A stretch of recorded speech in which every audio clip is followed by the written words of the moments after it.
TV सत्यमेव व्रतम। ठाण्यात लोढा बिल्डरच्या विरोधात मनसे आक्रमक। ठाण्यात लोढा बिल्डरच्या विरोधात मनसे आक्रमक। ठाण्यातील कोलशेत लोढा आमरा सोसायटी बाहेर मनसे नेते अविनाश जाधव यांच्यासह कार्यकर्त्यांच्या घोषणाबाजी। लोढा बिल्डर हजार मराठी तरुणांना फसवण्याचा प्रयत्न करत आहे। हे लोक आकर्षक ऑफर तयार करतात आणि गरिबांसाठी स्वस्तात घर आणि अशा प्रकारे वेगवेगळ्या ऑफिस काढतात। गणेश भोईर नावाचा एक रिक्षा चालक आहे। त्यांनी 2 वर्षापूर्वी लाईट बुक केला आणि 3 लाख रुपये ॲडव्हान्स दिले आणि त्यांनी लोनसाठी प्रोसेस केली आणि त्यांचं लोन झालं नाही आणि तो बुकिंग रद्द करायला आला आणि त्यांना सांगितलं की तुमचं जे काही अमाउंट आहे ते तुम्ही कट करा आणि बाकीचे काही पैसे परत करा।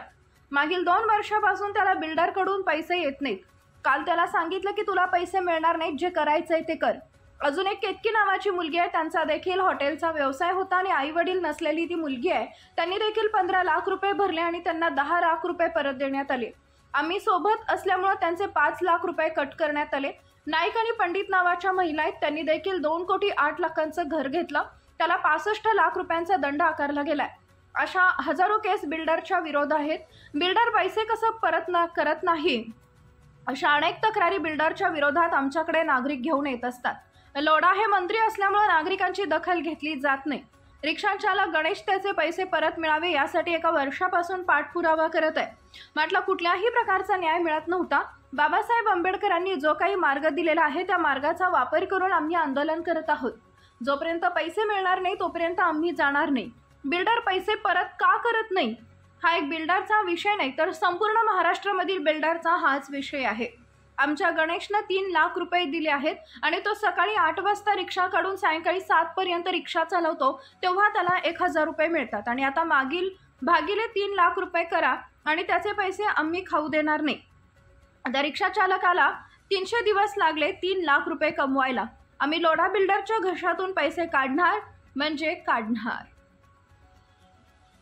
आंदोलनाचा पवित्रा घेतलेला आहे, काय नेमकं प्रकरण आहे आणि जर मागणी पूर्ण नाही झाली तर मनसेचं पुढचं माणसाचा प्रश्न ऐरणीवरती आलेला आहे। मी तुम्हाला सांगतो, लोढा बिल्डर हा हजारो मराठी तरुणांना फसवण्याचं काम करतोय।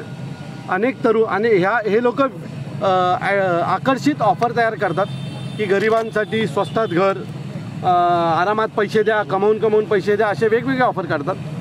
गणेश भोईर नावाचा एक रिक्षावाला आहे, त्याने 2 वर्षापूर्वी एक फ्लॅट बुक केला, 3 लाख रुपये ॲडव्हान्स दिले आणि त्याने लोनला प्रोसेस केली आणि त्याचं लोन झालं नाही म्हणून तो बुकिंग रद्द करायला आला। त्यांनी सांगितलं बुकिंग रद्द करून तुमची काय इनिशियल जी अमाऊंट आहे ती कट करा आणि माझे पैसे परत करा। मागील 2 वर्षापासून त्याला पैसे देण्यात येत नाही आहेत। काल अचानक सांगितलं आम्ही पैसे देणार नाही, तुला जे काय करायचं कर।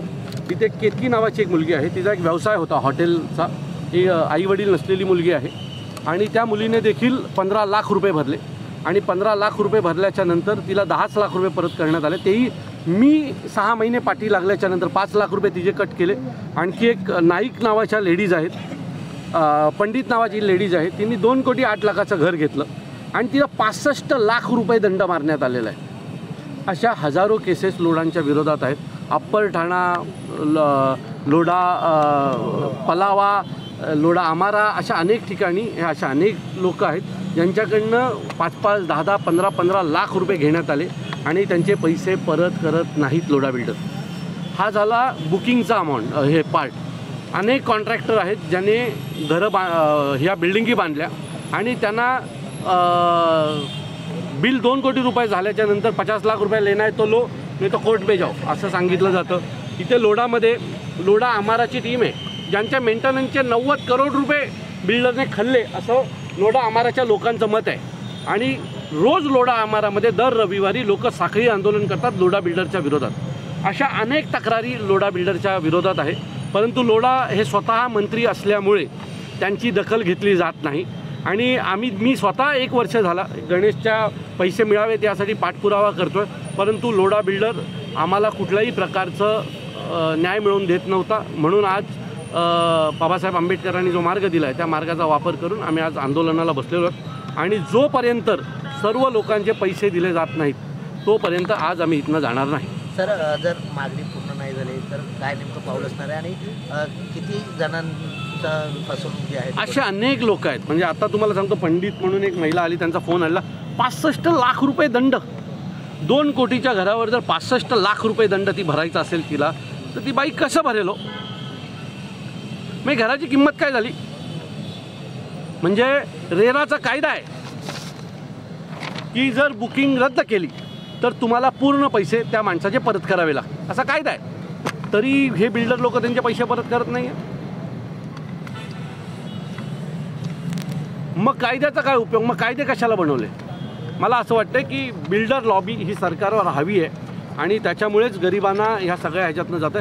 हा फक्त लोढाचाच विषय नाही आहे, हा संपूर्ण महाराष्ट्रातल्या विविध मोठमोठ्या बिल्डरांचा विषय आहे की एखाद्या माणसाने जर एखादं घर बुक केलं आणि त्याचं जर लोन मंजूर झालं नाही तर त्याने डिपॉझिट दिलेले पैसे, म्हणजे त्यांनी पुढे ॲडव्हान्स दिलेले पैसे हे मिळवण्यासाठी त्याला त्याच्या चपला घासाव्या लागतात. त्यांना काही लोकांना चपला घासून अर्धे पैसे मिळतात, काही लोकांना तर पैसेच मिळत नाही. लोक शेवटी कंटाळतात आणि बाजूला टाकतात. अनेक लोकांनी तर दागिने घाण ठेवतात, त्यांच्या ॲट्रॅक्टिव्ह ऑफरला हे लोक बळी पडतात, दागिने घाण ठेवतात आणि दागिने पण जातात आणि घर पण मिळत नाही. सो या सगळ्यांचा आम्ही आज विरोध करतो आहे आणि मला पूर्ण खात्री आहे जोपर्यंत गणेशचे पैसे मिळणार नाही तो आम्ही आज इथनं जाणार नाही. अल्टिमेट असणार आहे बोलणं झालं त्या दिवशी त्यांना आम्ही मागचे 3 दिवस झाले आमची लोकं येत आहेत, त्यांच्याशी बोलत आहेत, पण कुठल्याही प्रकारचा न्याय मिळत नाही असं ज्या वेळेला आम्हाला कळलं त्यावेळेला आम्ही आंदोलनाला बसलेलो आहे. आमचा अल्टिमेट हाच असेल की ज्या गोरगरिबांचे पैसे घेतलेत ते परत करा. त्यांचे नावं मोठी आहेत पण लक्षणं यांची खोटी आहेत.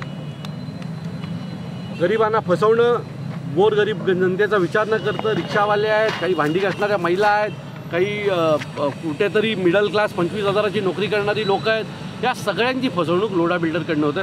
आमचा गण्या जर 3 लाख रुपये जर त्यांनी दिले, 2-3 लाख रुपये दिले असतील, तो दिवसाला सकाळी 8 वाजता रिक्षा काढतो, संध्याकाळी 7 वाजेपर्यंत रिक्षा चालवतो, त्याला 1,000 रुपये मिळतात. आता तुम्ही डिवाईड करा, 3 लाख भागिले 3 लाख करा, म्हणजे 300 दिवस गण्याने मेहनत केल्याची कमाई याला खाऊन देणार आहे आम्ही. 300 दिवस लागले त्याला 3 लाख रुपये कमवायला. आम्ही याला खाऊन देणार नाही लोढाला. लोढाच्या घशातनं ते पैसे काढणार म्हणजे काढणार.